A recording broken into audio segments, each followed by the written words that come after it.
السلام علیکم۔ عید کی مسرتیں، پردیسیوں کی حسرتیں۔ گھر جیسا بھی ہو، کھولی ہو کوٹھری ہو، جھونپڑی ہو یا عالیشان محل، مکینوں کے دل کھلے اور ملے ہوں تو گھر تاج محل ہوتا ہے۔ دور جاتے ہی اس تاج محل کی یاد آتی اور اڑ کر واپس پہنچنے کی آرزو منڈلاتی ہے۔ دور دراز سے عیدوں پر گھر آنے کی ایک پرکیف مسرت اور حسین حسرت لہراتی بل کھاتی ہے۔ بیرون ممالک سے بھی لوگ عید کی خوشیاں منانے کے لیے کشاں کشاں وطن واپس لوٹتے ہیں۔ خوشی اور غمی کے مواقع بھی گھروں میں مکینوں کو کھینچ لاتے ہیں۔ عید الفطر کے بعد آج عید الاضحیٰ پر بھی کرونا کے ستم نے عید کی خوشیوں کو ماند کر دیا۔ دو عیدوں پر تو درکنار خوشی اور غمی کے دیگر مواقع پر بھی کئی لوگ ٹرانسپورٹ کی بندش اور کرونا سے احتیاط کے باعث دوسرے ملکوں سے وطن اور دوسرے شہروں سے گھر لوٹنے سے قاصر رہے۔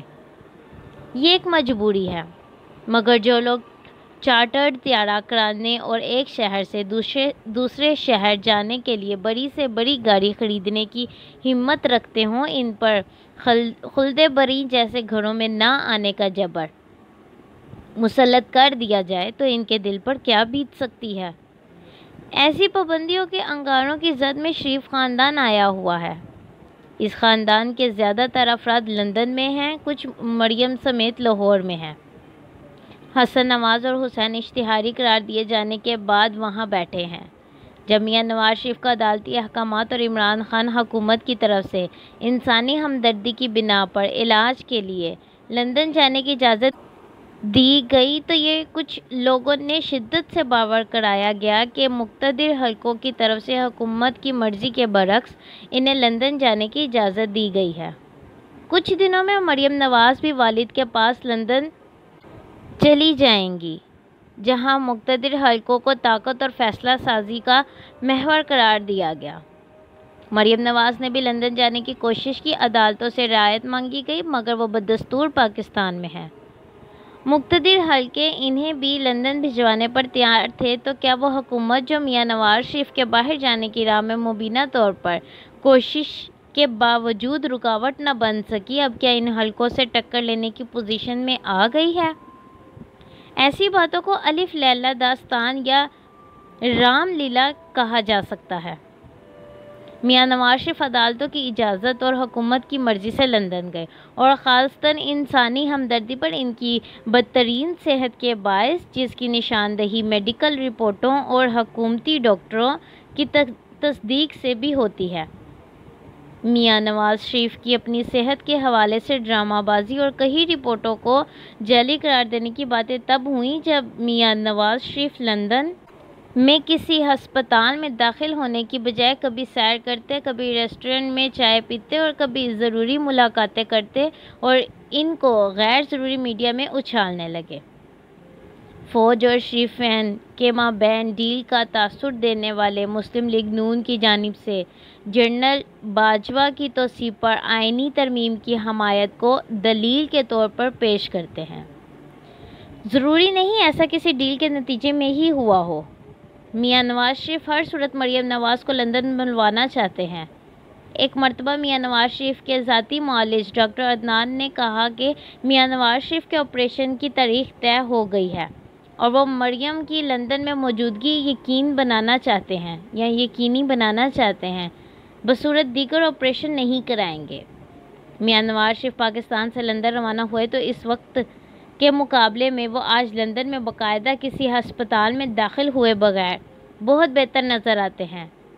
وہ چاہیں تو پاکستان آ سکتے ہیں، مگر جیل کی مکھلی سے خوفزدہ ہیں۔ ان کو منڈیلا بنانے والے جو بھی خوش گمان رکھیں، میاں نواز شریف پاکستان میں ان کے حق میں حالات سازگار ہونے تک واپسی کا سوچیں گے بھی نہیں۔ عید کے موقع پر میاں نواز شریف، ان کی والدہ اور بیٹے پاکستان آنے کے لیے تیار نہیں، جن پر کسی قسم کی پابندی نہیں ہے، جبکہ مریم بے پایہ خواہش کے باوجود پابندیوں کے باعث لندن جانے سے قاصر ہیں۔ یہ پاکستان کا امیر ترین خاندان ہے، دولت کی ریل پیل ہے، کون سا ادارہ ان کی مٹھی میں نہیں تھا۔ 7 ارب کا ایڈمنٹی بانڈ بھرنے کے لیے ایک کو بلاتے تو 100 خیرخواہ نوٹوں کے باکس اٹھائے چلے آتے، مگر چند دن مریض کو انتظار کی سولی پر چڑھائے رکھا تاکہ 50 روپے کے اشٹام نے سے 7 ارب روپے کے بانڈ جیسا کرشمہ دکھا دیا۔ پرشکوہ محلات اور دولت کے حمالہ جیسے انبار رکھنے والا یہ خاندان بھی یقیناً ایک ساتھ عید منانا چاہتا ہے، مگر حالات جبر کے سامنے مجبور اور بے کس و بے بس، اس کے سوا کوئی چارہ کار بھی نہیں۔ اقتدار نعمتوں سے ایک اور شاید سب سے بڑی بھی ہے۔ انسانیت کی فلاح کے لیے اسے بروئے کار لایا جائے تو بلا شبہ وہ پائیدار اور رہتی دنیا تک کردار کی روشنی کا مینارہ بنا رہتا ہے۔ دوسری صورت میں وبال جہاں ذہنی اذیت کا سامان اور دنیا جہاں کے لیے عبرت کا نشان بن جاتا ہے، جس سے آج پاکستان کے بڑے خاندان 2-4 ہیں۔ آج صرف 4-5 بڑے خاندانوں کی اس دولت کا شمار کر لیں جس کا وہ حساب دینے کی پوزیشن میں نہیں۔ ان کی خاندانی وراثتی اور جن جائیدادوں کا ان کے پاس جائز کمائی کے ذریعے حصول کا ثبوت ہے وہ ان کے پاس رہیں۔ جن جائیدادوں کی منی ٹرائل نہیں دے سکتے وہ قومی خزانے میں آ جائیں تو اس کی مالیت امریکہ کے سالانہ بجٹ سے کم نہ ہوگی۔ صرف سیاستدان ہی نہیں، کاروباری لوگوں اور سول فوجی بیوروکریسی نے بھی اس کار خیر میں خیر نہیں کی۔ کوئٹہ کے رئیسانی اور کراچی کے قائم خانی کے 1 ارب سے زائد کے حق حلال کی کمائی کے اثاثے سامنے آ چکے ہیں۔ ایسے دیانت کی معراج تک پہنچنے والے لاکھوں سے کم کیا ہوں گے۔ آج عید پر قوم کی تقدیر کا ملک سمجھنے والوں کے کارناموں کو کوئی سلام اور کوئی کرتوتوں پر ملامت کر رہا ہے۔ ذرا سوچیں، جو لوگ ملک کے وسائل کا اجارہ کر گئے یا کر رہے ہیں، ان سے متاثر کون ہوا؟ ذرا غور فرمائیں، چین، جنوبی کوریا، سعودی عرب امارات، قطر اور کئی دیگر ترقی یافتہ ممالک، اگر وہاں بھی ایسے لوگ اقتدار میں آتے تو ان ممالک کا بھی یہی حشر ہوتا۔ ان کے بال بچوں کا بال بھی قرضوں میں جکڑا جاتا۔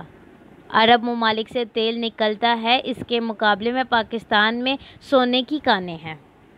اگر پاکستان میں وسائل کو نہ لوٹا گیا ہوتا تو پاکستان بھی ان ممالک کی طرح خوشحال ہوتا اور کوئی شہری مبتلا وبال نہ ہوتا۔ شخصیت پرستی کے سحر سے نکلیں، جن کے بارے میں کہا جاتا ہے کہ کھاتے ہیں تو لگاتے بھی ہیں، البتہ کچھ نہ لگانے اور سارے کا سارا کھا جانے والے بڑے مجرم ہیں۔ وہ جہاں ہیں، جس بھی پارٹی سے ان کا تعلق ہے، وہ ملک و قوم ہی نہیں، انسانیت کے دشمن اور ہماری زبوں حالی کے ذمہ دار بھی ہیں۔ انہی کی وجہ سے عید کی خوشیاں غارت ہوتی ہیں، جیسی بھی ہے پھر بھی عید مبارک۔